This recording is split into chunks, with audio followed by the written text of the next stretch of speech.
Zeboyd Games has done a stellar job in recent years when it comes to making retro JRPG inspired games such as Breath of Death 7 and Cthulu Save the World. Their most recent release of Cosmic Star Heroine is no different at all, and if anything, it shines brighter than the aforementioned games.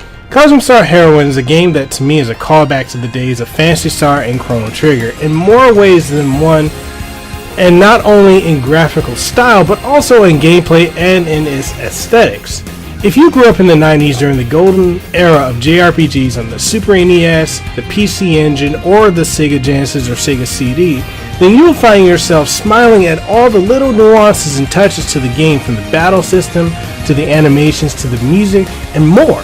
The awesome part is that this game is now available on Nintendo Switch, and in my opinion, it's one of the absolute best games on the Switch.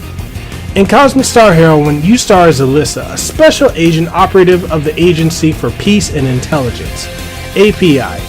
During a mission, you discover that a device that allows the user to mind control others and eventually return it to your HQ.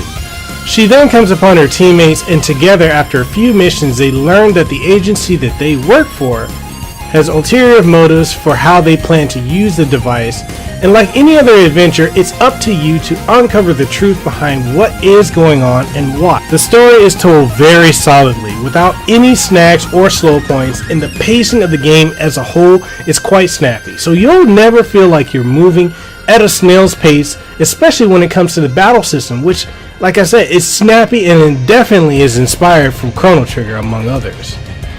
Progress through the game is generally snappy and linear to an extent similar to how Chrono Trigger is, as you won't ever not know where to go, as the game is for the most part straightforward and to the point.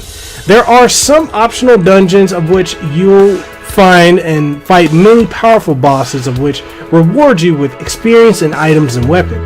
Battles themselves are very fun. You will always see enemies on the screen, of which means you'll never get into random battles. However, you will always be able to avoid them unless they block a particular route towards an exit or dungeon boss. During battles, you can sit on the menu as long as you want, just to strategize as you please, because there's no ATB or active turn battle gauge to count down, as the game is a very traditional turn-based system in itself. You can make up to 8 moves per character in a battle, from a basic attack to buffs or debuffs.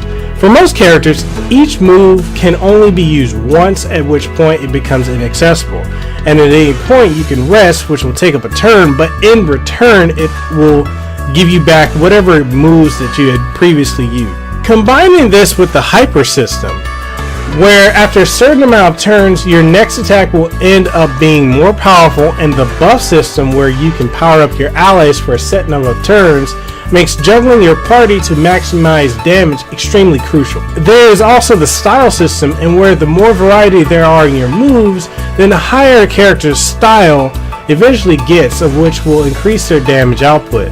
As the battles go on, the enemy style also increases, so the longer a battle takes, the more difficult it is to avoid major damage. The game gives you multiple difficulty settings so that you can adjust the game to your preferred levels of challenge.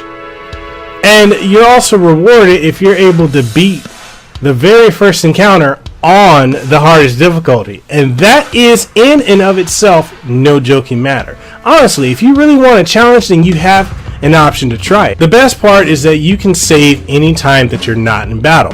But even if you do die in battle, you're given 2 options. 1, you can go back to the title screen, or 2, you can retry it right where you are. And retrying restarts the fight as if nothing happened, which is very generous and is welcome. The awesome part of this game is that it is a sci-fi setting that allows you to have multiple planets to traverse, of which are various overworlds.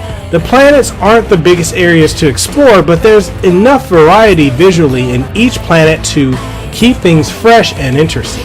There are tons of towns and dungeons to explore, some of which are mandatory while others are optional, and a few basic side quest style activities to take part in, which fleshes out each era nicely.